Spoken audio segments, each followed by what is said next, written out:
Ladies and gentlemen, welcome to another edition of World Talks here on TVP World, where every word matters. I'm your host, Benjamin Lee, and please join me and my guest on this next interview.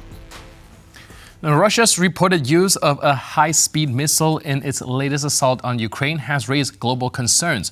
Kyiv's claimed the missile exhibited characteristics of an intercontinental ballistic missile, ICBM, a weapon historically linked to nuclear deterrence.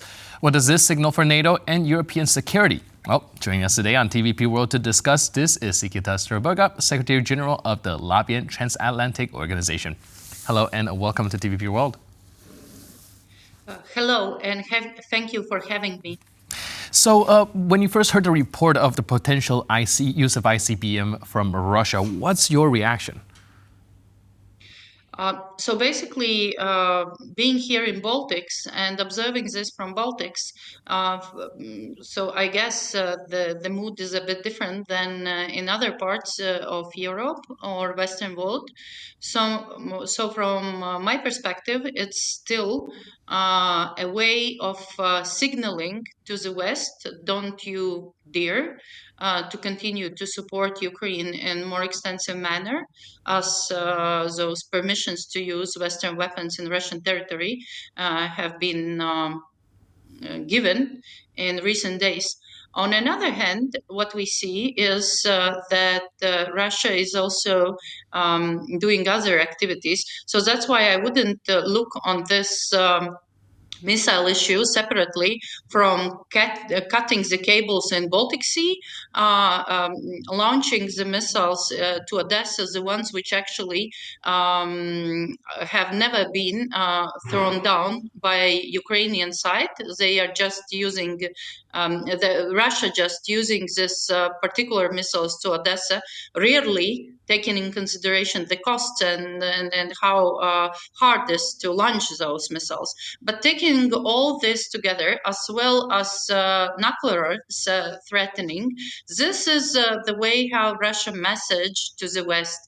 And we should remember that this is how Russia sees the war with Ukraine, or war in Ukraine, that it is war with the West. Look what Lavrov said after Biden allowed to use ACATAMs in the Russian territory. So the first reaction by Lavrov was that basically US has taken steps to fight in different way. So that's why we should consider this issue as the complex one. And this is basically Russian messaging with together with the messaging about the red lines. But I wouldn't really say that our whole security situation in Europe or in West has drastically changed after this particular event. Right, so like you mentioned, this is a very kind of complex move right here. Can you help us understand, like you mentioned, with the cutting of the cables, the firing of these type of missiles into being Odessa or the ICBM that we're looking at, all signifies perhaps an escalation of the tension. However, we do also know that now with the new Trump administration coming in, he's perhaps most likely going to seek a negotiation, trying to reach an off-ramp. How is that going to help Russia's position going into this dialogue? And is perhaps escalating right now not the best move? So basically, indeed, this is what Russia is trying to do to escalate before Trump comes into the power. But also, what we should understand that we should not misread this messaging in terms of our positions. So I think that we really have to understand that this type of activities are just a consequence of Kremlin's actions already for longer term.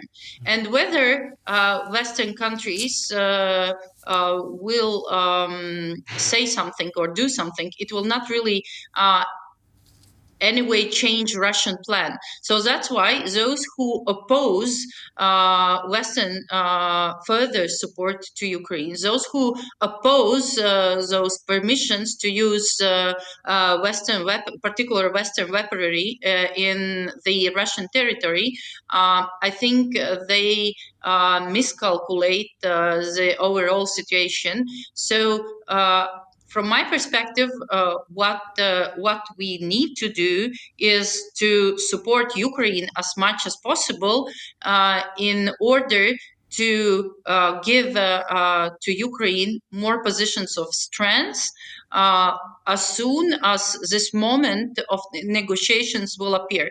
On another hand, we should understand also that despite this Trump's position that he will stop the war in 24 hours, it's not only about Trump, it is also about Ukraine and Russia, and whether Russia will go under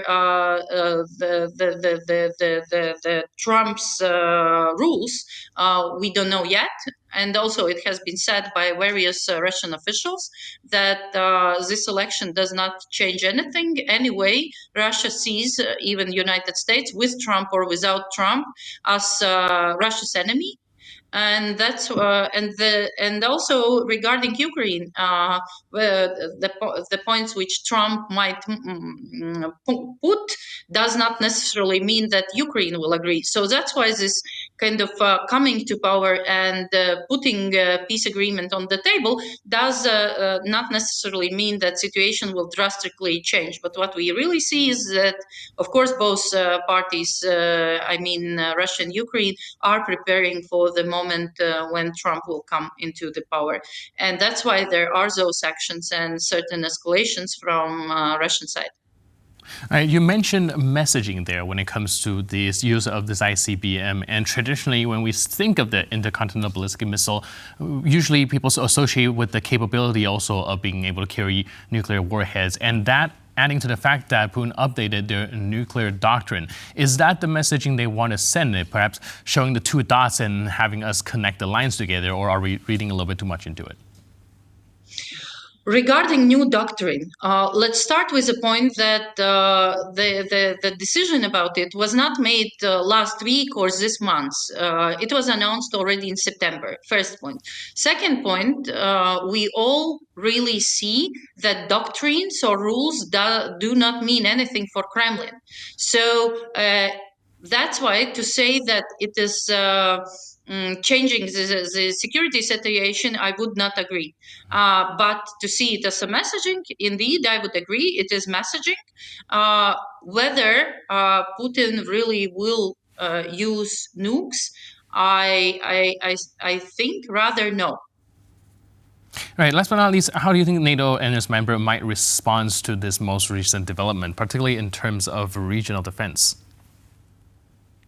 So basically, we already see the strong response from NATO in terms of regional defense, especially of the eastern flank. So many important steps have been taken since 2022, which is important message for our region that we are important part of NATO, and NATO will stand against aggression from first centimeter, from first second, and the NATO member states also do a lot on the eastern flank in order to stand against any aggression. And the recent military exercises, recent communication, recent cooperation, reframing between NATO member states demonstrates clear readiness to stand against potential aggression. On the other hand, this is also certain communication to Russia that Russia should not expect NATO not to react to the threatening any of NATO member states. All right, thank you so much for your input and insight and helping us understand a little bit more about this situation. Really appreciate it. Thanks for being with us on TVP World. Thank you. Thank you very much. Cheers. And thank you for watching this edition of World Talks. But for more news, update, and commentary, please stay tuned to TVP World.